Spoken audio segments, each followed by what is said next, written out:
Hai sahabat Erlangga, welcome to online English course. I am Tias and I'm an editor for Penerbit Erlangga. Nice to see you again.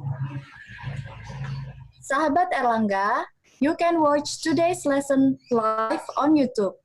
Our YouTube channel is Erlangga Inspirasi Channel. After this lesson, you can also replay the videos to review all of our lessons. Today is our last lesson, so I want to remind you to do the post-test to get an e-certificate. The post-test will be announced later, so don't miss it.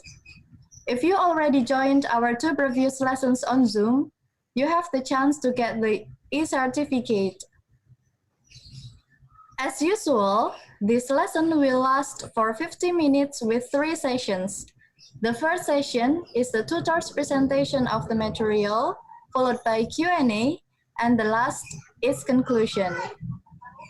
If sahabat Erlangga have any questions related to the topic, you can type them on the chat box during our tutor's explanation. And I will choose 2 questions on the Q&A session. In our third lesson, we will learn about conditional sentences, idioms, and other challenges in learning English. Wow, we have a lot to cover today, so it's better for me not to take up much of our time. Good morning, Mr. Graham. Good morning, Ms. Tias. How are you today? I'm fine. Hope you are also good. Okay, Mr. Graham is from the UK, and he is now a teacher at an international school. He is also an author of Boom, English Grammar Made Easy. If you want to know more about our lessons, you can buy his book. Now the time is yours, Mr. Graham. Thank you very much. Okay, as Ms. Tias said, we have a lot to cover today, so we will make a start.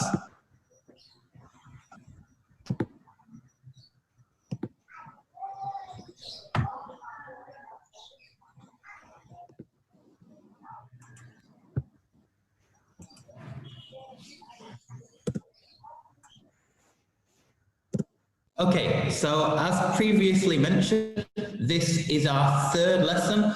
We've previously done lessons on parts of speech and on tenses.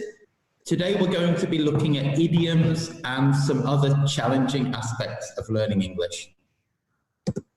So I thought it would be a good idea to begin with a recap of the previous lesson. So what I'm going to do is, I hope you guys are not going to be shy because I'm going to show you a selection of sentences and I would like you to tell me what tense those sentences are in through the chat, okay?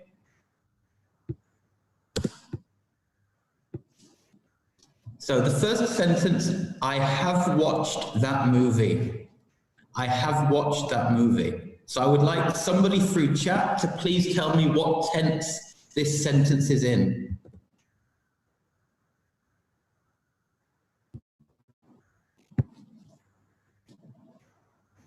I'm sure that Clara knows.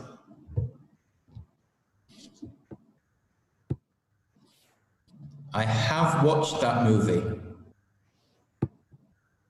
Any ideas? Name the tense. Okay, I'm going to move on to the next one. This sentence, aha, perfect. Tasha, well done. This is in present perfect tense. We have and we have verb 3, watched. So this is in present perfect tense, and it talks about a finished action in the indefinite past. We don't know when. Next one. I will eat ayam bakar for dinner this evening. Easy one. I will eat ayam bakar for dinner this evening.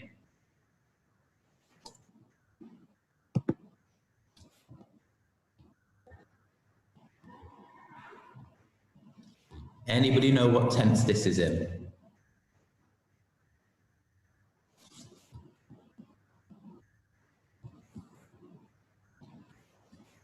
Priscilla, well done. Simple future tense is correct. We've got the subject, we have will, and we have verb 1. Thank you, Priscilla. Next one. Every day the boy walks to school. Another easy one. The next one's a little bit harder, but this one easy. Every day the boy walks to school.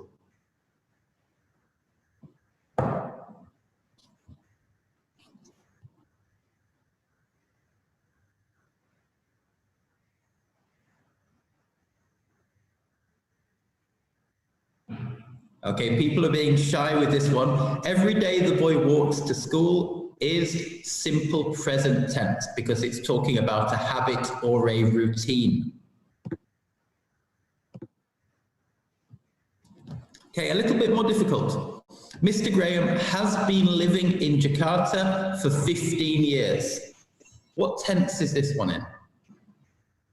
So we've got subject, has been, and verb ing, and then we've got the duration of the action.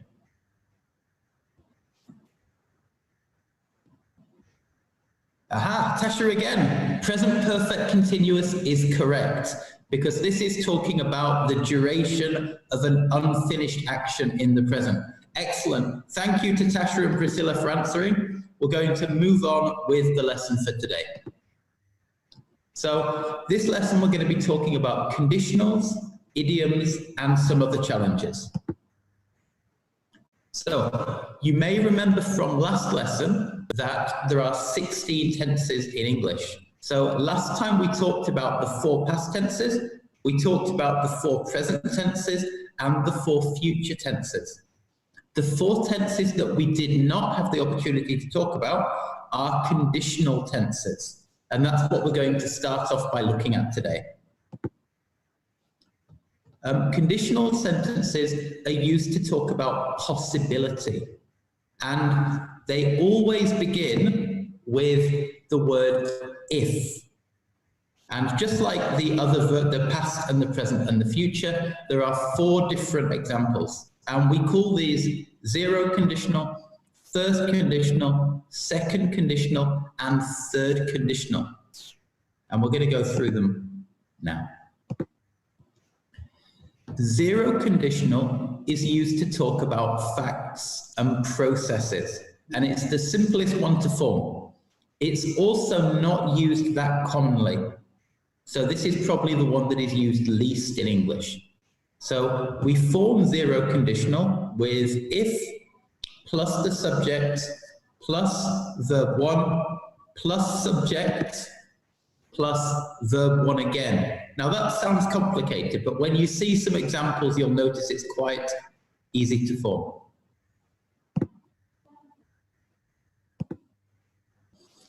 If you press this button, the alarm beeps. Okay, so one thing happens and then the second thing happens. If the subject here is you, the first verb is press, the second subject here is alarm, and the second verb is beeps. First conditional. Now, first conditional is a lot more common. First conditional is probably the most common of the 4 conditionals. In first conditional, it is used to talk about a consequence. So that means that the first part of the sentence makes the second part happen. So if something happens, that makes something else happen. If the first thing doesn't happen, the second thing will not happen. Okay? So it's formed if plus the subject of the sentence plus verb 1 plus the subject plus will plus verb 1 again. If you pay for the hotel, I will go to Bali with you. So we've got if, the subject is you, the first verb is pay. Then we've got comma, the second subject, I, will, and then verb 1. So in this instance, if the person pays for the hotel, the second person will go to Bali with them. If the person does not pay for the hotel, the second part of the sentence also will not happen. So it's what we call a consequence. The consequence of paying for the hotel is the person will go to Bali with them. The second example here, if you arrive late again, the teacher will give you a detention. So if you, the verb is arrive here in the first part of the sentence. The second part, the teacher is the subject, will, and then verb one again, give. So again, we have two possibilities. The first possibility is the person does not arrive late and they do not get a detention. The consequence of arriving late is they will receive a detention. Second conditional is used for what we call hypotheticals. So a hypothetical situation is something that we are just imagining, something that is not real. And we form second conditional in a particular way. So you'll notice it's a little bit different from first conditional in that we have if plus the subject plus verb two, then subject, would, and verb one. And so we've got a couple of examples here. If I lived in Bali, so if plus the subject plus verb two, lived here. Subject I, would, and then verb one, surf, every day. Now, I do not live in Jakarta. I do not live in Bali, I live in Jakarta. So I am just imagining something that is not true. So in this instance, it's as if I'm talking about a dream of mine. The second relatively common use of second conditional is to give advice, but it's giving advice with a certain format. So if I'm giving advice, maybe I say, you should buy a new handphone. That is not second conditional. But one of the ways we can give advice is imagining that we were the person who is receiving the advice. So if I were you, I'd buy a new motorbike. So again, here we've got if plus the subject plus were, which is verb two of the verb to be. I'd is the short form of I would, and then buy is verb one. So you're imagining you're the other person and you're telling them what you would do. That is the second use of second conditional. So imagining things and then giving advice in a specific form.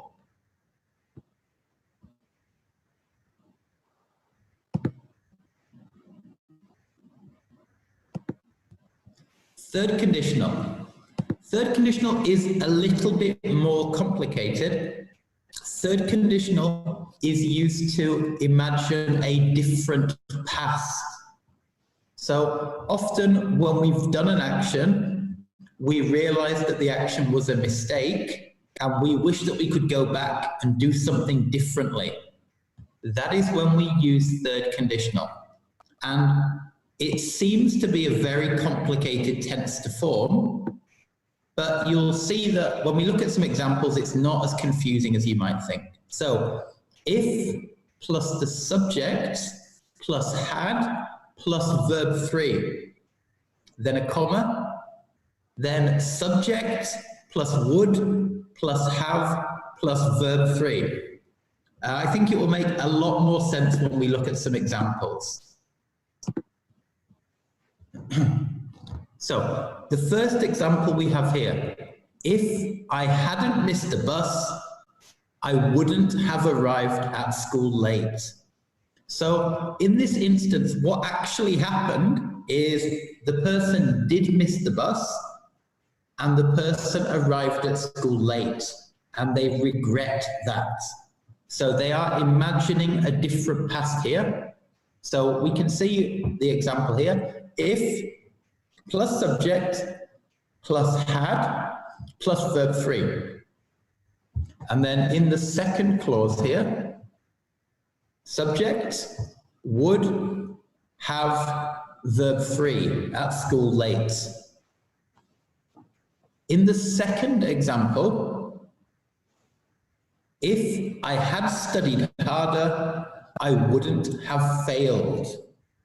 So again, this is talking about a regret. So what actually happened is the person who's talking here did not study hard and they failed the test. And so they're talking about a regret again. They're imagining that the past were different. So here we have if subject had and studied is verb 3 here, harder for the test. I, subject, wouldn't have verb 3 failed. So both of these sentences are talking about regrets. Both of them are imagining a different past.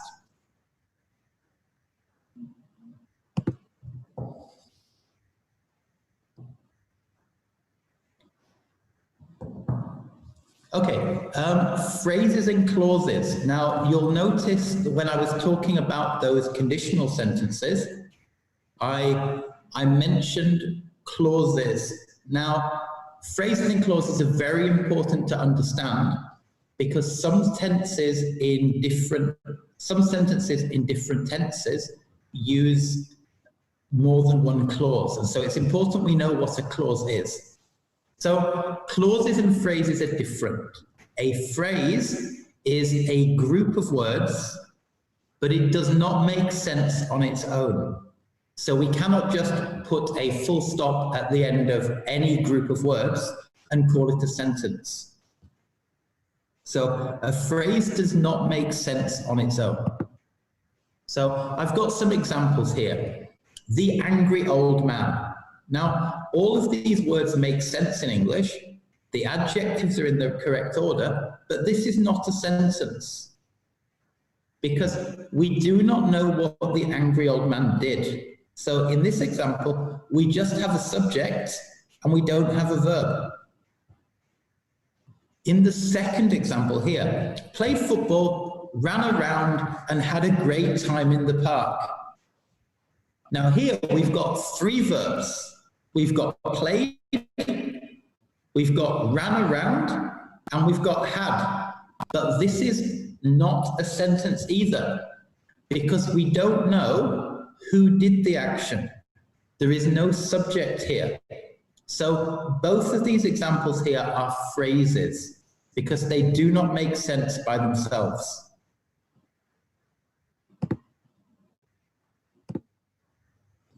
A clause, on the other hand, has to have 2 different things. It has to have a subject. So the subject is the person or the thing that is doing the action. So the subject is always going to be a proper noun, a common noun, or a pronoun. So an example of a proper noun could be Mr. Graham. An example of a common noun could be the boy. An example of a pronoun could be he or she. A clause also needs to have at least 1 verb. Depending on the tense it is, it may have more than 1 verb. So we're going to look at some examples here. So the first example here, students study. Even though this is only 2 words, this is a clause, because we have a subject here, students, and we have the verb, study, what they do. We can also have a much longer example. The noisy students studied mathematics at their international school. This is also a clause. All of the other stuff is irrelevant to whether it is a clause or not, but we know the subject of the sentence is students, and we have the same verb in a different tense, in that we've got studied here. So both of these are example of clauses.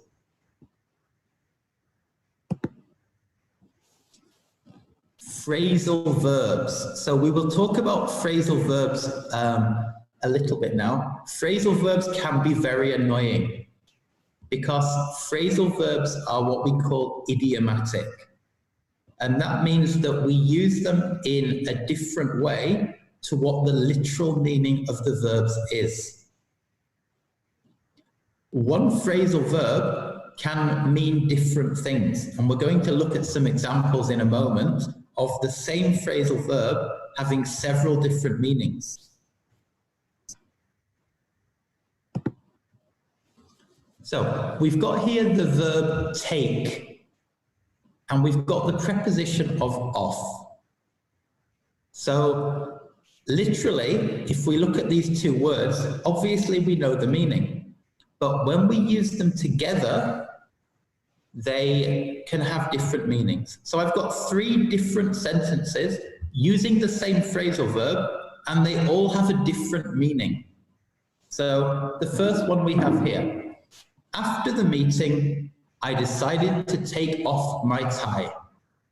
So in this context of clothes, take off means to remove. After the meeting, I decided to take off my tie.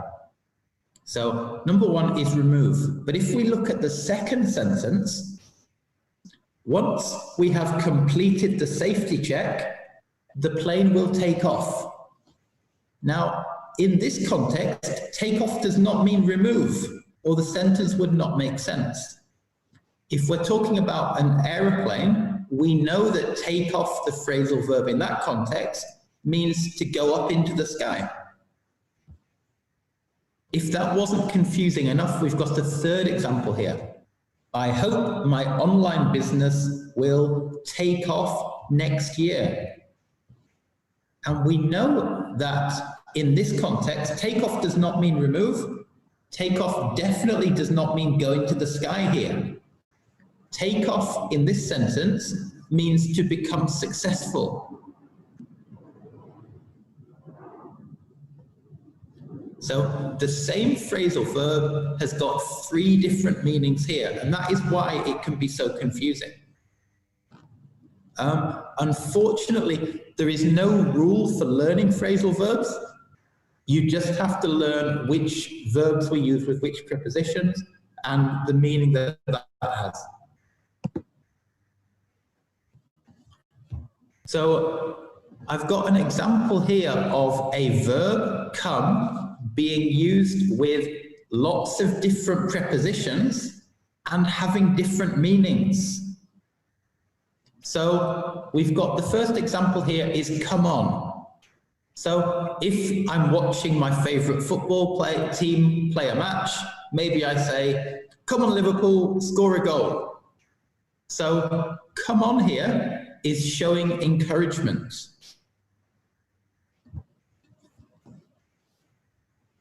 And if we look at the second example, come off, you would think, because on and off are opposites, you might think that come off would be the opposite of encouragement, but it's not. So come off can mean to appear a certain way. So my math teacher is actually kind, but sometimes he comes off like he is scary. So in this instance, comes off is making us think that somebody is a certain way, whether or not that they are. The third example here we've got is possibly the most common, come in. So if a friend of mine calls round at my house, I will say, just come in, the door is not locked. So in this context, come in just means to enter. Come across has a completely different meaning again. So come across means to encounter something, to see something new. An example of this is when we were trekking through the forest, we came across a family of orangutans. So we encountered them, we saw them for the first time. Come over, completely different again. So maybe I will send my friend a message and say, I'm so bored, do you want to come over and watch a movie? So come over in this context is an informal way of visiting somebody. So we've got 5 different prepositions used with just one verb, and the meanings are completely different for all of them. And I think that this is why people can get very confused with phrasal verbs.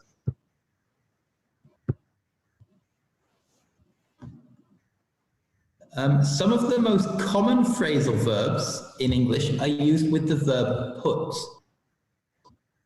So the first example, we've got put on.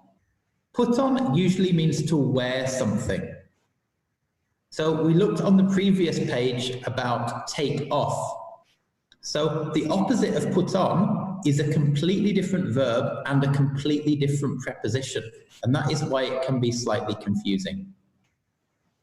Put out. Put out means extinguish. So the security guards told the office worker to put out his cigarettes, or the firefighters put out the forest fire. So put out, to extinguish. So put out, put on relates to clothing. So put out, so put off logically you would think would be the opposite, but we know the opposite is take off. Put off actually means to delay something. So put off the meeting would mean that there is still a meeting, but it is at a later time.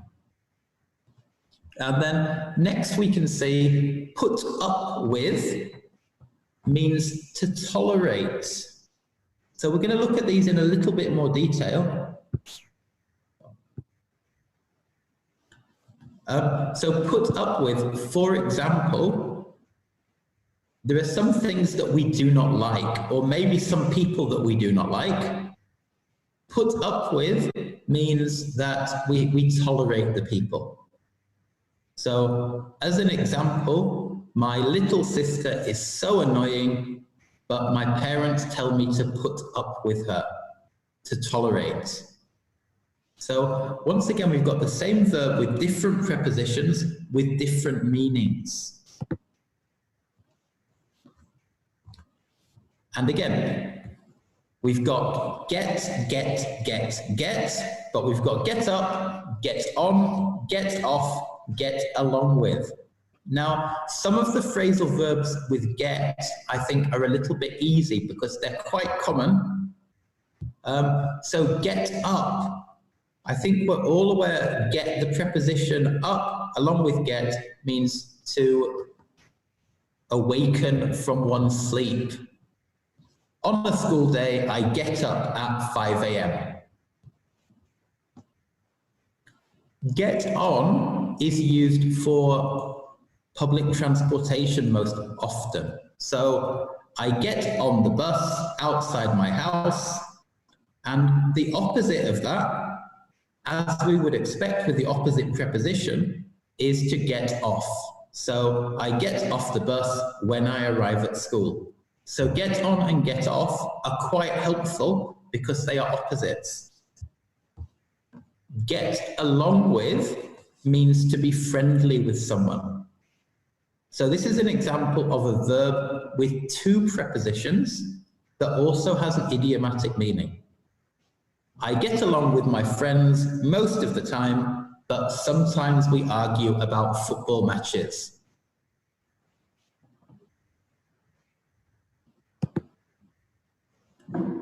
Okay, so phrasal verbs are an example of idioms. So an idiom, as I previously mentioned, is something that is not literal. And we've got an example here on the second bullet point. So the verb break means to stop something from working.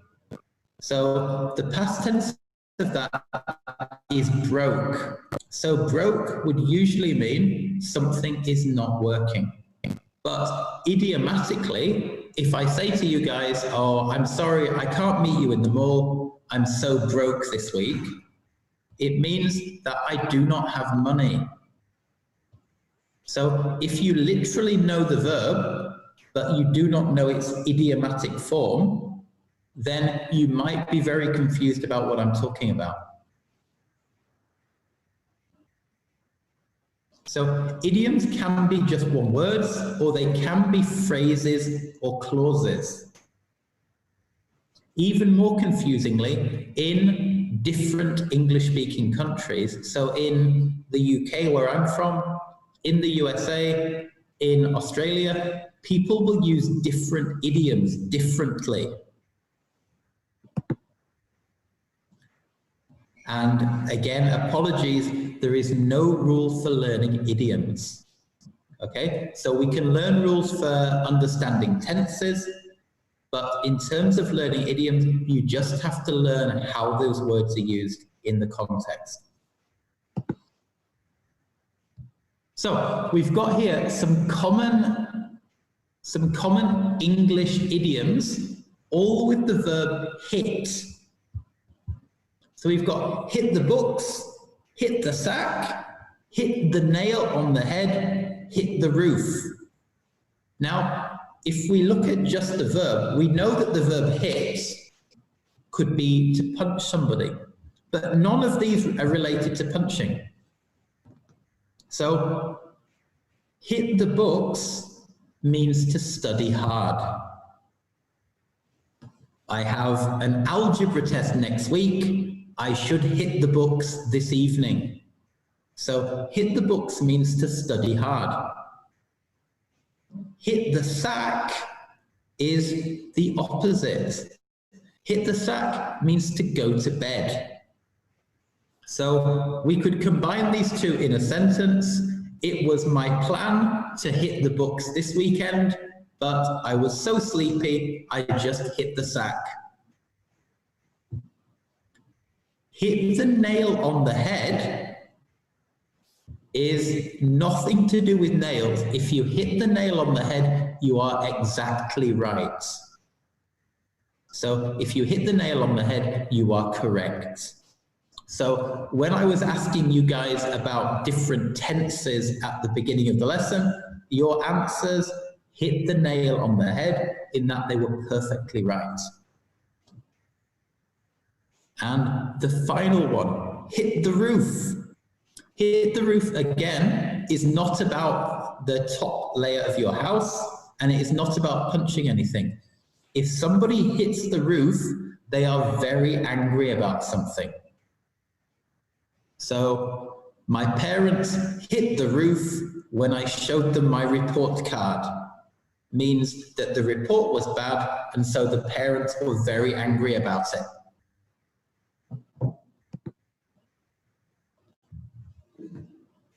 Okay, we've got some more very strange idioms. To bite the bullet. To bite the bullet means to do something that is scary, to be brave. So, at first, I didn't want to ride on the roller coaster, but I decided to bite the bullet and give it a try. So, to do something that is scary or to do something brave. To bite off more than you can chew is nothing to do with eating. To bite off more than you can chew is to try to do too much. So I was taking a university course and I was working in 2 different jobs to try to make some money. But then I realized that I'd bitten off more than I could chew. I tried to do too many things. And the final one on here, costs an arm and a leg, means something is too expensive. So an example could be, I have always wanted to go on a cruise, but they cost an arm and a leg. Means that they're very, very expensive. A few more on here. To feel under the weather is quite a strange expression. To feel under the weather means to feel a little bit sick or a little bit ill. So I had planned to go to the mall with my friends, but I was feeling under the weather, so I stayed at home. The opposite of feeling under the weather is to feel as fit as a fiddle. If you feel as fit as a fiddle, it means you feel really healthy, really well. And the next one that we have on here, to give someone the cold shoulder. If you give someone the cold shoulder, you are not friendly to them.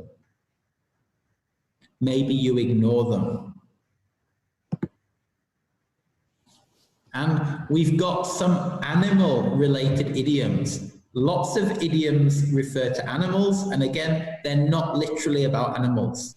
So we've got here, raining cats and dogs. It means that the rain is very, very heavy. The second one, flogging a dead horse. Flogging a dead horse means to keep doing something useless. The next one we've got is feeling sheepish. If you feel sheepish, you feel a bit embarrassed. The next one we've got is going on a wild goose chase. If you go on a wild goose chase, you do something that is useless or something that is pointless, or you try to find something that is not there. And the final one on here, letting the cat out of the bag. If you let the cat out of the bag, then you give away a secret.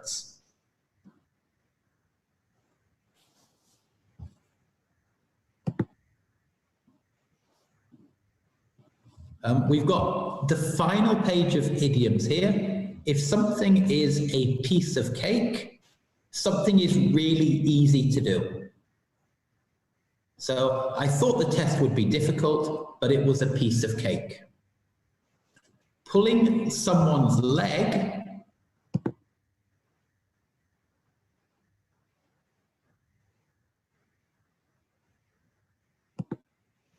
So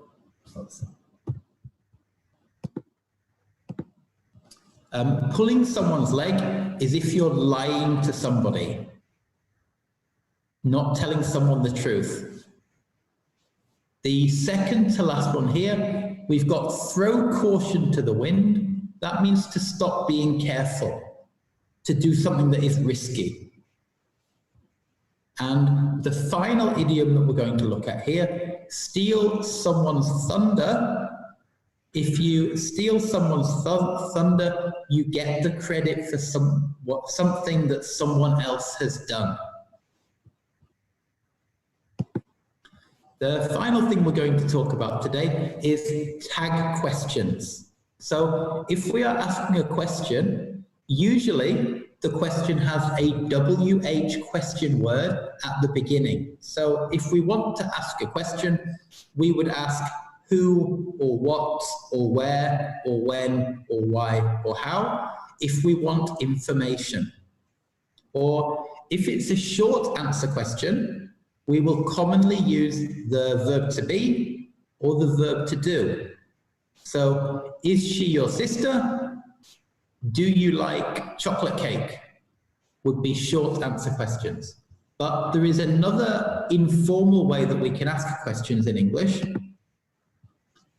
And these are called tag questions. So a tag question is a statement with something at the end to show that it's a question. This is called the question tag. Tag questions are often rhetorical, and that means they don't always need an answer. So we'll see some examples. If the statement is positive, then the tag is going to be negative, okay? So that means if the statement does not have not in it, then the tag is going to be negative. If the statement is negative, the tag is positive. And that might sound a little bit confusing, but you'll see from the examples it's actually quite simple. When the statement uses the verb to be, so is, are, am, was, were, then the tag also uses the verb to be. When the sentence uses a different verb that is not the verb to be, then the tag uses the verb do. And finally, questions that talk about abilities use can or can't. So, the first example here, you are French, is the statement. Then we've got a comma, aren't you? So here, you are French is positive. So the tag is negative, aren't you? The second one, he isn't your brother, is negative because we've got isn't. And so then the tag needs to be positive, is he?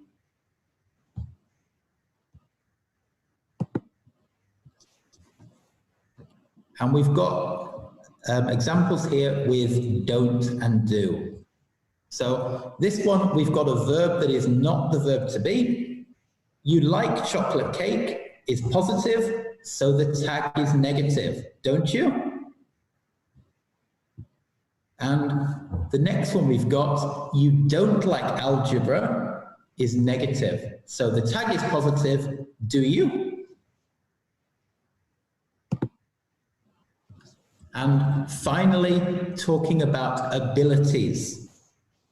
You can speak Russian, can't you? Positive and negative. And the final one we've got here, you can't swim, can you? Negative sentence, positive tag. Okay, so as with the other classes, we've got some check-up questions, okay? So if you're re-watching this, we'll go through these quite quickly, and you can always look at Erlangga Inspirasi and go through these again later. Which conditionals are the following sentences in? So it's either 0, first, second, or third conditional. Number 1, if I were you, I'd stop watching so many Korean dramas. Number 2, if I hadn't cheated on the test, I would have got a terrible score. Number 3, if I learn English well, I will get a job with a multinational company. So all of these are either 0, first, second, or third conditional. Are the following groups of words phrases or clauses? My nosy next door neighbor and her mean husband. Phrase or clause. Number 5, rain falls. Number 6, the scary shark chased the Australian surfer. So for each of those, phrase or clause. What is the meaning of the following phrasal verbs in the context of the sentence? Number 7, before you enter, please take off your shoes. So is there another word we could use to replace the phrasal verb? Number 8, on safari, we came across 3 lionesses. Number 9, they put off the meeting because the CEO was overseas. And number 10, my little sister is annoying, but I put up with her. So for each of those, we're going to replace the phrasal verb with a different verb. And finally, add a tag question to the sentences. You live in Cassie, something, something. What can we add to make that a tag question? Next one, you are 17, something. And finally, you can't run very fast, something. So adding a tag question to each of these sentences. And that concludes the lesson. So I will take some questions about this, and I hope that I did not make your final test too difficult. I wish you all good luck with your test.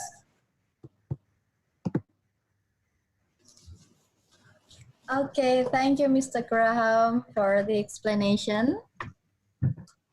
And now, before we move on to the next session, I'm going to remind you about our event.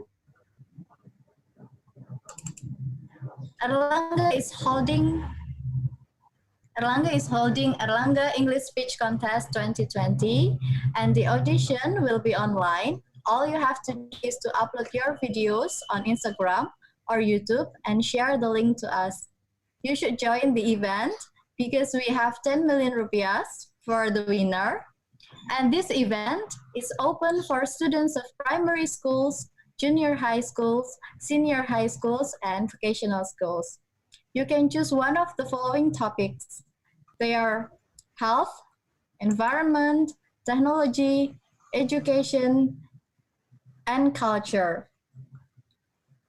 For further information, you can contact Kami on 0857-1810-9404 or our customer service. It's available on WhatsApp 08191-1500-885.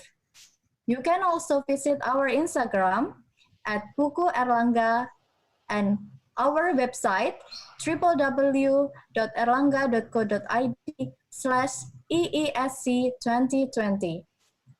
Now let's move on to the next session, Q&A session.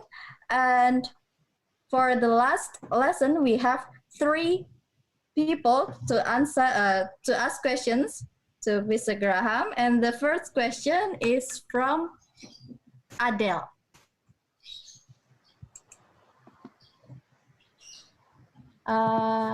Okay. Hi. Hello, Adele. Hi, sir. So what is your question? Does the idiom have a certain historical significance so that it can be asserted? That's a really interesting question. So idioms have, as you've mentioned, idioms have developed over time. And so that is why different parts of the world use idioms differently. I will give you an example. So we looked at the example to take off. To take off in British English, it can mean to leave. So if I'm with a group of friends and I look at my watch, oh, it's already 10 p.m., I should take off, means I should go home. But if I said that to American friends, they would not understand. Because as we know, language develops in different parts of the world. And as language develops, people use it differently. So British idioms might be different from American and Australian idioms. It's a really interesting question. If we're writing formally, we should try to not use phrasal verbs, because phrasal verbs are quite informal. They're quite similar to using slang. So phrasal verbs are mainly used for friendly conversations. But that's a great question, Adele. Thank you. Thank you, sir. Thank you, Adele. Now the Yes. second question is from Priscilia Sani. Please, Priscilia.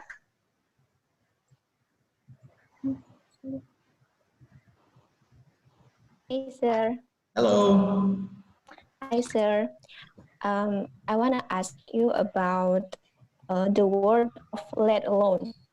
Let alone means apalagi.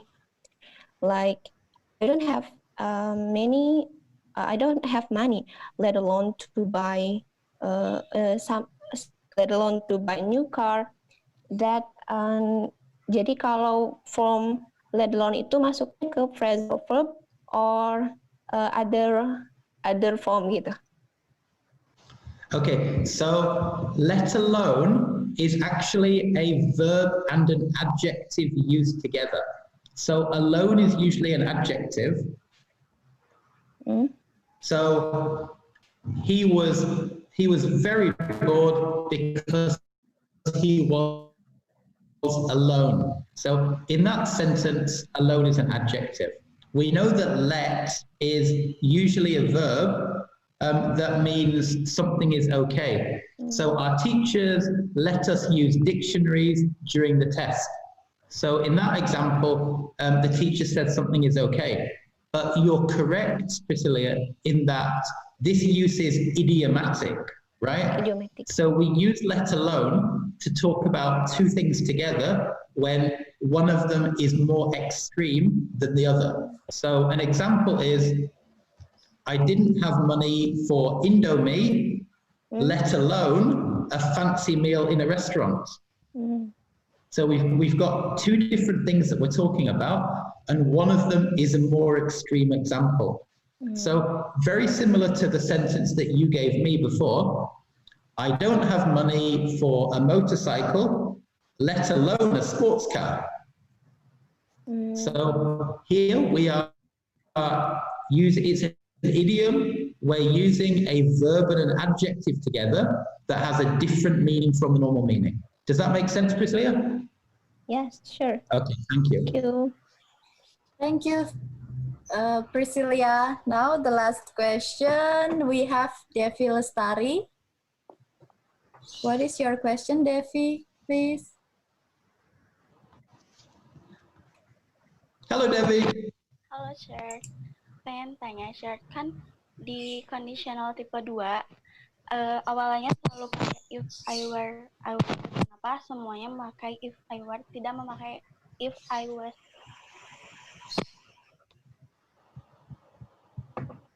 Devi, could you please speak louder? Tipe 2 ada if I were, kenapa tidak memakai if I was? Okay, that's a very good question, Debbie. So usually if we use the pronoun I, then we use was. So I was late for school yesterday. Because if we use was, that is something that happened in the past. Okay, so the verb to be for past tense with I is was. But with the conditional, it is not something that happened. It's something that we're imagining that happened. And so because it's not real, then we use were and not was. That's because it's hypothetical, it's not real. So for something that actually happened in the simple past, we use was. For imagining something, for a hypothetical, we use were. So even native speakers are sometimes wrong about this. So a friend of mine says, if I was you, I would get a new car. But that is actually not correct, because when we are making second conditional, we must use were and not was. Okay? Okay, thank you, Sir. Thank you, Devi. Okay, thank you, Sahabat Erlangga, for the correct questions, and thank you for Mr. Graham for the clear answers and explanations. Now, please let me conclude our lesson today. First, if we want to talk about conditional situations, we use conditional sentences, and depending on the conditional situations, there are 4 types of conditional sentences. Second, we need to remember the meanings of idioms because there is no rules for idioms. As for tag questions, they are like a magnet, so they always go with their opposite. A negative statement with a positive tag, and the other way, a positive statement with a negative tag. And this is almost the end of our lesson. Thank you, Mr. Graham. And for Sahabat Erlangga. Thank you very much. It's been great. Yeah, thank you. And for Sahabat Erlangga, this is our last lesson. So don't forget to do your post-test and get your e-certificate. As usual, before I close today's lesson, I will show you our English books that help you learn English well. Wait a second.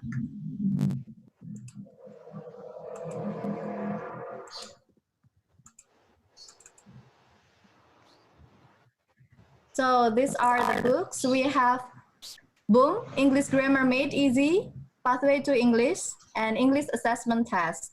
If you want to learn more about grammar, Boom is the right choice. And we have 2 versions of Pathway to English.